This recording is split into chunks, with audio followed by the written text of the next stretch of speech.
প্রস্রাব ব্যতীত লজ্জাস্থান থেকে দুই ধরনের পানি বের হয়।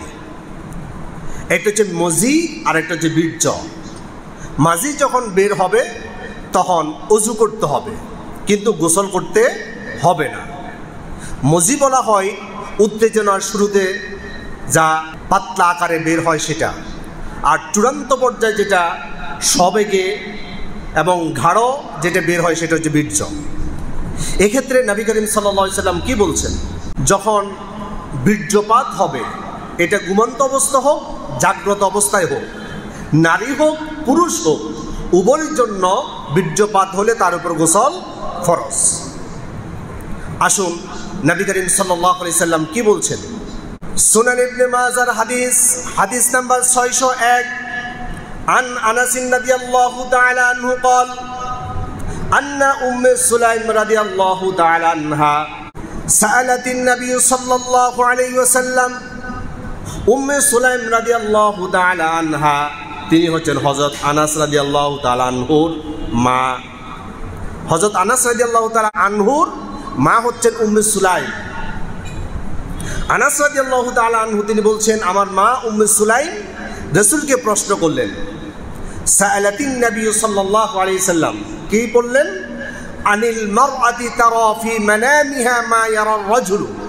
ইয়া রাসূলুল্লাহ, পুরুষের মতো আমাদেরও যদি স্বপ্নের মাঝে স্বপ্নদোষ হয়, বীর্যপাত হয়, তখন আমরা কি করব? তার মানে পুরুষ এবং নারী উভয়ের স্বপ্নদোষ হতে পারে, তখন আমরা কি করব? ফাকাল রাসূলুল্লাহ সাল্লাল্লাহু আলাইহি ওয়াসাল্লাম ইযা রাআত যালিকা ফাআনজালাত ফাআলাইহাল গুসলু। নবী করিম সাল্লাল্লাহু আলাইহি সাল্লাম বলছেন, যদি তোমাদের ঘুমের মধ্যে পুরুষের মতো তোমাদেরও বীর্যপাত হয়, স্বপ্নদোষ হয়, সাথে সাথে তোমরা ফাআলাইহাল গুসলু, গোসল ওয়াজিব হয়ে যাবে, সুতরাং তোমরা উঠে গোসল করে নিবে। সুবহানাল্লাহ। তাহলে এটা ঘুমের মধ্যে হতে পারে, ঘুমের বাইরে হতে পারে, যখনই এটা ঘটবে গোসল করে নিতে হবে। এখন বিশেষ করে যুবক ভাইদের মধ্যে এই সমস্যাটা অনেক সময় দেখা দেয়। প্রস্রাব ব্যতীত লজ্জাস্থান থেকে দুই ধরনের পানি বের হয়। একটা হচ্ছে মজি আর একটা হচ্ছে বীর্য। মাজি যখন বের হবে তখন অজু করতে হবে, কিন্তু গোসল করতে হবে না। মজি বলা হয় উত্তেজনার শুরুতে যা একেবারে পাতলা আকারে বের হয় সেটা, আর চূড়ান্ত পর্যায়ে যেটা সবেগে এবং ঘাড়ো যেটা বের হয় সেটা হচ্ছে বীর্য। এক্ষেত্রে নবী করিম সাল্লাল্লাহু আলাইহি সাল্লাম কি বলছেন।